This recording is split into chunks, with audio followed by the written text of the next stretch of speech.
দর্শক, রাজধানীর গুলিস্তানে খদ্দর বাজার শপিং কমপ্লেক্সে আগুন লেগেছে। কাজ করছে ফায়ার সার্ভিসের ৯টি ইউনিট। সেখানে আছেন আমাদের সহকর্মী মাহাতাব মিনহাজ। আমরা এখন যোগ দিচ্ছি তার সাথে। মিনহাজ, ৯টি ইউনিট তো কাজ করছে, বর্তমানে আগুনের কি অবস্থা, নেভানোর কি আপনি দেখতে পাচ্ছেন, এবং কিভাবে আগুন লাগলো, কোনো সূত্র কি আপনি জানতে পেরেছেন কিনা?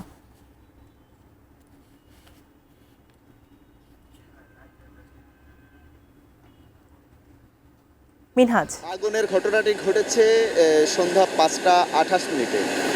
এখন পর্যন্ত আপনারা দেখতে পাচ্ছেন হয়তো ক্যামেরার মাধ্যমে, ফায়ার সার্ভিসের যারা কর্মী রয়েছেন তারা এখানে আপ্রাণ চেষ্টা করছেন আগুনটিকে নিয়ন্ত্রণে আনার জন্য। এ পর্যন্ত আমরা জানতে পেরেছি যে ফায়ার সার্ভিসের ৯টি ইউনিট, ৭টি ইউনিট ইতোমধ্যে এই এলাকায় এসে পড়েছে এবং ২টি ইউনিট কিন্তু এখনও পথে রয়েছে।